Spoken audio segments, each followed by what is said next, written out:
ನನ್ನ ಹುಟ್ಟೂರು ಧಾರವಾಡ ಜಿಲ್ಲೆ ಹುಬ್ಬಳ್ಳಿ ತಾಲೂಕಿನ ಚಬ್ಬಿ ಅನ್ನೋ ಗ್ರಾಮದಲ್ಲಿ ಹುಟ್ಟಿದ್ದೀನಿ ನಾನು ಧಾರವಾಡ ಯೂನಿವರ್ಸಿಟಿಗೆ ಹೋದ್ರೆ ಯೂನಿವರ್ಸಿಟಿ ಹಿಂದ್ಗಡೆ ಒಂದು 2-3 ದೊಡ್ಡ ಏರಿಯಾಗಳು. ಅಲ್ಲಿ ಏನಪ್ಪಾ ಅಂದ್ರೆ ಈ ಗೌರ್ಮೆಂಟ್ ಎಕ್ಸಾಮ್ಗಳಿಗೆ ಟ್ರೈನಿಂಗ್ ಕೊಡೋ ಇನ್ಸ್ಟಿಟ್ಯೂಷನ್ಸ್ ತುಂಬಿ ತುಳುಕ್ತಾವು, ಸಾವಿರಾರು ಸಂಖ್ಯೆಯಲ್ಲಿ. ಈ ರಾಜಸ್ಥಾನದ ಕೋಟಕ್ಕೆ ಹೋಗ್ತಾರಲ್ಲ ದೇಶದ ಮೂಲೆಗಳಿಂದ, ಹಂಗೆ ಧಾರವಾಡಕ್ಕೆ ಹೋಗ್ತಾರೆ ಎಕ್ಸಾಮ್ ಪ್ರಿಪರೇಷನ್ಗೆ ಅಂತ. ನನಗೆ ಆ ಮಕ್ಕಳನ್ನ ನೋಡಿದ್ರೆ ಹೊಟ್ಟೆಲ್ ಸಂಕಟ ಆಗುತ್ತೆ ಆ ಮಕ್ಕಳನ್ನ ನೋಡಿದ್ರೆ. ಬಂದಾಗ ಹೇಳ್ತಿರ್ತಾರೆ ಅವ್ರು UPSC ಪ್ರಿಪೇರ್ ಆಗ್ತಿದೀವಿ ಅಂತ. ಆಮೇಲೆ KS ಓದ್ತಿದೀವಿ ಸರ್ ಅಂತಾರೆ. ಲಾಸ್ಟ್ ಹೆಂಗ್ ಬರ್ತಾರೆ ಅಂದ್ರೆ PDO ಎಕ್ಸಾಮ್ ಕರೆದ್ರು ಬರೀತಿರ್ತಾರೆ, ಕಾನ್ಸ್ಟೇಬಲ್ ಎಕ್ಸಾಮ್ಗೂ ಬರೀತಾರೆ, ಪ್ರೈಮರಿ ಸ್ಕೂಲ್ ಟೀಚರ್ ಎಕ್ಸಾಮ್ಗೂ ಬರೀತಾ ಇರ್ತಾರೆ. ಯಾವ ಕನಸು ಕಟ್ಕೊಂಡು ಬಂದು ಏನಾದ್ರಿ ನೀವು ಅಲ್ಲಿ ಅಂತ? ಅದಕ್ಕೋಸ್ಕರ ನೆನ್ನೆ ತಾನೇ ನಾನು ಆಫೀಸ್ ಒಂದಷ್ಟು 8 ಹುಡುಗರು ಬಂದು ಡೆಲಿಗೇಷನ್ 402 ಜನ ಪೊಲೀಸ್ ಸಬ್ ಇನ್ಸ್ಪೆಕ್ಟರ್ಗಳ ನೇಮಕಾತಿನ ರಾಜ್ಯ ಸರ್ಕಾರ ಅದಕ್ಕೆ ತಡೆ ಹಿಡಿದಿದೆ, ಅದನ್ನ ದಯವಿಟ್ಟು ಮಾಡಿ ಅಂತ ನಿಮ್ಮನ್ನು ಸುದ್ದಿ ಪ್ರಸಾರ ಮಾಡಿ ಅಂದ್ರು.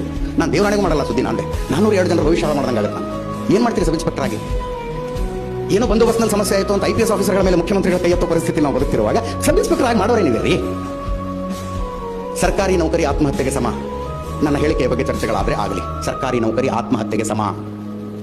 ಮಾಡೋದಿದ್ರೆ ಪ್ರೈವೇಟ್ ಜಾಬಿಗೆ ಹೋಗಿ. ನಿಮ್ಮ ಕಷ್ಟಕ್ಕೆ, ನಿಮ್ಮ ಪ್ರತಿಭೆಗೆ, ನಿಮ್ಮ ಟ್ಯಾಲೆಂಟ್ಗೆ ತಕ್ಕಂತಹ ಪ್ರೋತ್ಸಾಹ ಅಲ್ಲಿ ಮಾತ್ರ ಸಿಗೋದು. ನೌಕರಿಗೆ ಸೇರಿಕೊಂಡ 1 ವರ್ಷದಲ್ಲಿ ನೀವು ನಿಮ್ಮ ಪ್ರತಿಭೆಯನ್ನು ತೋರಿಸಿದರೆ ನಿಮ್ಗಿಂತ 10 ವರ್ಷ ಸೀನಿಯರ್ಗಿಂತ ಮೇಲೆ ಹೋಗ್ತೀರಿ ನೀವು. ಸರ್ಕಾರಿ ನೌಕರಿ ಒಬ್ಬ ಅವಿವೇಕಿಗೆ, ಒಬ್ಬ ಮಹಿಳೆಯನಿಗೆ ಯಾವಾಗ ಪ್ರಮೋಷನ್ ಆಗುತ್ತೋ ನಿಮಗೂ ಅವಾಗಲೇ ಆಗಬೇಕು, ಅವನಿಗೆ ಯಾವಾಗ ಸ್ಯಾಲರಿ ಆಗುತ್ತೋ ಅವಾಗಲೇ ನಿಮಗೂ ಆಗಬೇಕು.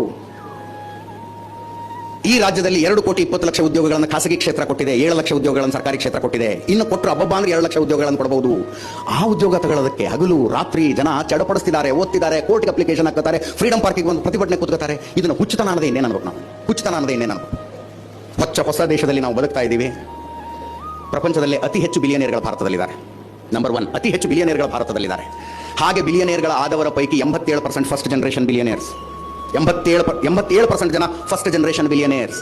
ಅವರಿಗೆ ಕುಟುಂಬದ ಆಸ್ತಿ ಬಂದಿಲ್ಲ, ಅವರ ಅಪ್ಪ ಕೋಟ್ಯಾಧೀಶ ಆಗಿರಲಿಲ್ಲ, ಅವರ ಅಪ್ಪ ಏನೋ ಬಿಸ್ನೆಸ್ ಎಂಪೈರ್ನ ಕಟ್ಟಿ ಇಟ್ಟಿರಲಿಲ್ಲ. ನನ್ನ ಮಗ ಬಂದು ಆಳ್ತಾನೆ ಅಂತ. ನಿಮ್ಮಂಥವರ ಮನೆಯಿಂದ ಬಂದಂಥವರು ಇವತ್ತು ಉದ್ಯಮದ ಜಗತ್ತನ್ನು ಆಳ್ತಾ ಇದ್ದಾರೆ. ಪ್ರೇರಣೆ ಆಗಬೇಕಾಗಿರೋದು ಅವ್ರು ಪ್ರೇರಣೆ ಆಗ. ಎಲ್ಲೋ ವಯನಾಡಿನಲ್ಲಿ ಮುಸ್ತಫಾ ಅನ್ನೋ ಹುಡುಗ, ಅವರಪ್ಪ 50 ರೂಪಾಯಿ ಕೂಲಿ ಮಾಡ್ತಿದ್ದಂತೆ. 50 ರೂಪಾಯಿ ಕೂಲಿ ಮಾಡ್ಕೊಂಡಿದ್ದ ಕೂಲಿಕಾರನ ಮಗ ಇವತ್ತು ರೆಡಿಮೇಡ್ ಇಡ್ಲಿ ದೋಸೆ ಹಿಟ್ಟು ಮಾರುವ ಕಂಪನಿಯೊಂದನ್ನು ಕಟ್ಟಿದ್ದಾನೆ. His personal worth is 10,000 crores. 10,000 ಕೋಟಿ ಆತನ ಪರ್ಸನಲ್ ವರ್ತು. ಒರಿಸ್ಸಾದ 2 ಟೈರ್ ಸಿಟಿಯಿಂದ, 2ನೇ ಹಂತದ ಪಟ್ಟಣದಿಂದ 65 ರೂಪಾಯಿ ಜೇಬಲ್ ಇಟ್ಕೊಂಡು ಬಂದಂತಹ ಒಬ್ಬ ಹುಡುಗ ಅತಿ ದೊಡ್ಡ ಲಾಡ್ಜಿಂಗ್ ಬಿಸ್ನೆಸ್ ಅನ್ನ ಈ ದೇಶದಲ್ಲಿ ಕಟ್ಟದ. ಆತನ ಪರ್ಸನಲ್ ವರ್ತ್ 14,000 ಕೋಟಿ ರೂಪಾಯಿ. ಆತನಿಗೆ ಜಾತಿಯ ಹಿನ್ನೆಲೆ, ಈ ರೀತಿ ಸಾಧನೆ ಮಾಡಿದವರಿಗೆ ಜಾತಿಯ ಹಿನ್ನೆಲೆ ಇರಲಿಲ್ಲ, ಕೌಟುಂಬಿಕ ಹಿನ್ನೆಲೆ ಇರಲಿಲ್ಲ, ಶೈಕ್ಷಣಿಕ ಹಿನ್ನೆಲೆಯೂ ಇರಲಿಲ್ಲ. ಅಂಥದ್ದೊಂದು ಜಗತ್ತಿನಲ್ಲಿ ನಾವು ಬದುಕ್ತಾ ಇದ್ದೀವಿ. ಆ ಪ್ರೇರಣೆಗಳ ನಿಮ್ಮಲ್ಲಿ ಬರಲಿ. ನಾನು